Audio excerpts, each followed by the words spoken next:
मेरे YouTube page astro Naresh पर आपका स्वागत है। नमस्कार, मैं हूं नरेश कुमार। सबसे पहले उन दर्शकों का धन्यवाद जिन्होंने पेज को सब्सक्राइब किया है, पेज के वीडियोस को शेयर कर रहे हैं, लाइक कर रहे हैं और कमेंट बॉक्स में हमें अपनी राय भी लगातार भेज रहे हैं। दोस्तों, बात करेंगे आज गोल्ड की। गोल्ड के ऊपर क्या व्यू रहेगा एस्ट्रो साइकिल के लिहाज से। वीडियो की शुरुआत में ये एक स्क्रीनशॉट है, स्क्रीन के ऊपर आपके आ रहा है। ये 25 मई का वीडियो है। 25 मई के इस वीडियो में मैंने बताया था कि 7 जून के बाद गोल्ड में तेजी आनी चाहिए और ये तेजी कम से कम 27 अक्टूबर तक जारी रह सकती है। अब 7 जून का गोल्ड का रेट देखिए और जब हम ये वीडियो शूट कर रहे हैं 14 जून, उसका गोल्ड का रेट देखिए। लगभग $100 प्रति औंस का जो है वो उछाल गोल्ड में देखने को मिला है। अब सवाल है कि आगे गोल्ड में क्या होगा। तो गोल्ड जो है आगे, जैसे गोल्डमैन सैक्स की बात करें, जो रेटिंग एजेंसी है, वो बता रही है कि $4000 के आसपास का गोल्ड का रेट जा सकता है। बहुत सारी रेटिंग एजेंसीज हैं गोल्ड को लेकर काफ़ी बुलिश नज़र आ रही हैं। $4500 का कोई भाव दे रहा है, कोई 4000 का दे रहा है। एस्ट्रो साइकिल को यदि हम देखते हैं तो वहाँ पर चीज़ें किसी और ही दिशा में जाती हुई नज़र आ रही हैं। हालांकि मेरा गोल्ड का लॉन्ग टर्म व्यू काफ़ी बड़ा है। उसके लिए मेरा आप ये दूसरा वीडियो देख सकते हैं जिसमें मैंने बताया था कि गोल्ड की कीमत हो सकता है 7 लाख के आसपास भी चली जाए। ये वीडियो आप देखेंगे, ये स्क्रीनशॉट आपके सामने है, ये देखेंगे तो आपको थोड़ा सा आइडिया हो जाएगा कि मेरा लॉन्ग टर्म व्यू गोल्ड के ऊपर क्या है। लेकिन आगे गोल्ड कैसे नजर आता है, तो सबसे पहले तो यह है कि गोल्ड एक ऐसी चीज है, ऐसी वस्तु है जिसे सेफ हेवन के तौर के ऊपर देखा जाता है। यदि बाजार को लगता है कि इक्विटी थोड़ा सा वीक जा सकती है, यदि कहीं कोई जियोपॉलिटिकल सिनेरियो में क्राइसिस आता है, तो गोल्ड में बाइंग आती है। तो अब हुआ क्या है, जैसा कि वीडियो में भी बताया गया था कि मंगल शनि का 6-8 एक्सिस बन गया है। 7 जून को मंगल ने राशि परिवर्तित की। मंगल सिंह राशि में आ गए, केतु के साथ मंगल की युति हो गई। अब सिंह राशि जो है वो अग्नि तत्व की राशि है, मंगल अग्नि तत्व के ग्रह हैं और केतु जो है वो अपने आप में नेगेटिव प्लैनेट है। अब ये दोनों प्लैनेट एक साथ सिंह राशि में आ गए। गोचर हो रहा है शनि का मीन राशि में, और मीन राशि यदि हम सिंह से काउंट करते हैं तो जाके अष्टम में आ जाती है। तो ये जो एक्सिस बन गया इसको 6-8 एक्सिस बोलते हैं। पाप ग्रहों का 6-8 एक्सिस हमेशा परेशानी लेकर आता है। दुनिया में ये हिस्ट्री रही है। जब हम एस्ट्रोलॉजी को स्टडी करते हैं या घटनाओं को स्टडी करते हैं तो पता लगता है कि मंगल शनि का शटाष्टक जो है वो कहीं ना कहीं दिक्कत कर जाता है। और अकेला मंगल शनि तो दिक्कत करता ही है, लेकिन उसके साथ केतु भी शटाष्टक में आ गए तो ये चीज़ जो है वो थोड़ी सी ज़्यादा दिक्कत वाली होगी।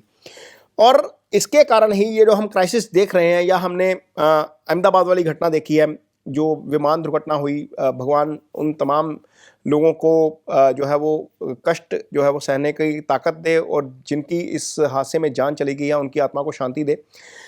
हमने ये देखा कि वहाँ पर दुर्घटना हुई, करीब 250 के आसपास लोग जो हैं वो मारे गए।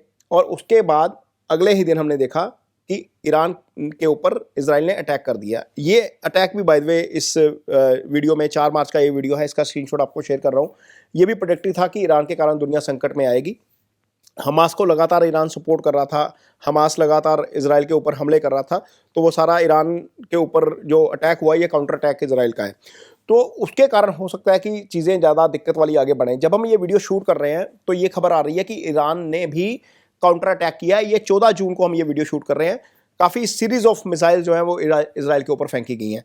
और इधर डोनाल्ड ट्रंप लगातार ये धमकी दे रहे हैं कि जो ईरान है इसको या तो टेबल पे आना पड़ेगा परमाणु संधि को लेकर, या फिर उसे खामियाजा भुगतने के लिए तैयार रहें। उन्होंने बिल्कुल क्लियर कट जो है वो ट्रंप ने अपने ट्वीट में बोल दिया। अपने ट्रुथ सोशल उनका अकाउंट है, वहाँ पर उन्होंने जो पोस्ट डाली है उसमें क्लियर लिखा कि 60 दिन का समय दिया गया था ईरान को और ईरान नहीं माना तो ये चीज़ हुई है। इसका मतलब है कि सीधा सीधा अमेरिका उसके पीछे है और अमेरिका के ये हथियार हैं इसराइल के पास।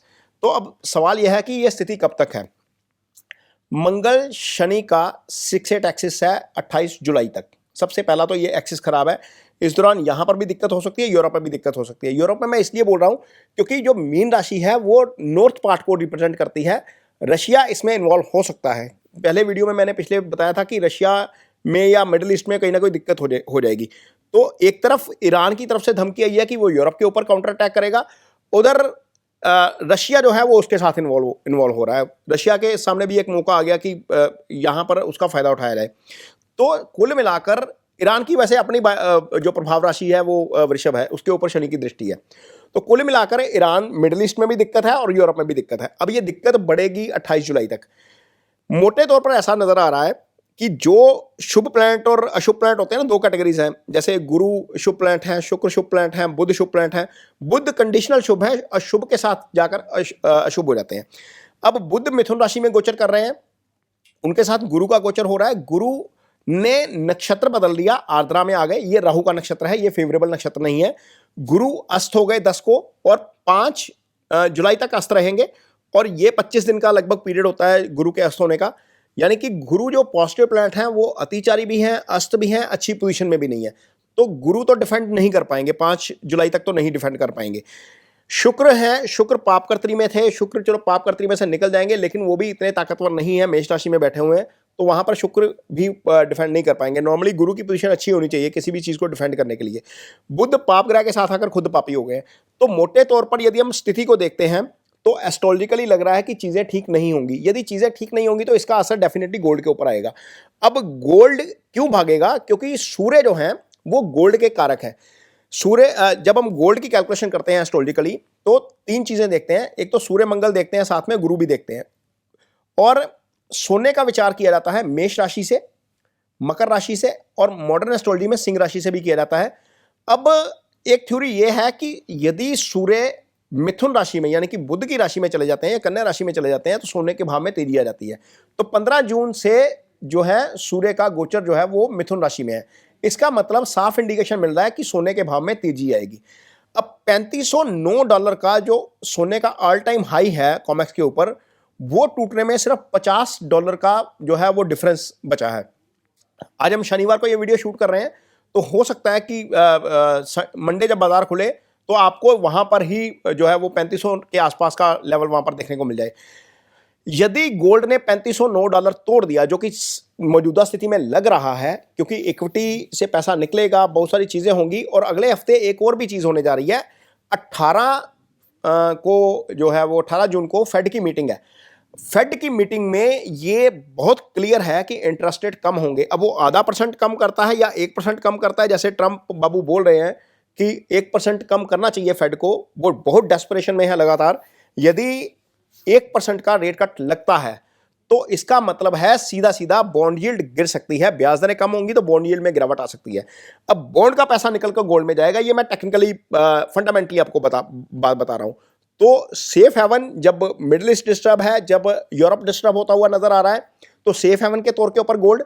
अमेरिका में फेड की पॉलिसी की चेंज होने के कारण गोल्ड, सूर्य का मिथुन राशि में आना अगेन गोल्ड। तो गोल्ड मोटे तौर के ऊपर मुझे लग रहा है कि यहां से आगे निकलेगा।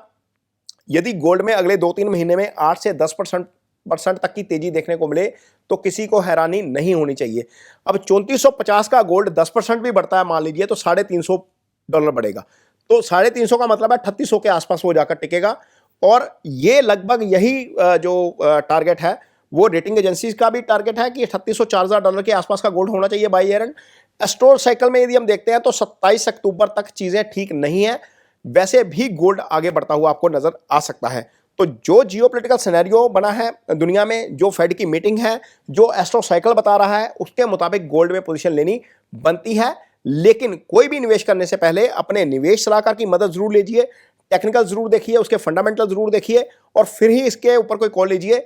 ये वीडियो देखकर आप यदि कोई पोजीशन लेते हैं और उसमें आपको नुकसान होता है तो उसमें मैं या मेरा चैनल जिम्मेवार नहीं है। ये वीडियो आपको कैसा लगा इस पर कमेंट बॉक्स में अपनी राय जरूर दीजिए। यदि ये वीडियो अच्छा लगे तो इसे शेयर जरूर करिए, पेज को सब्सक्राइब जरूर करिए। इसके साथ ही मुझे दीजिए इजाजत। नमस्कार।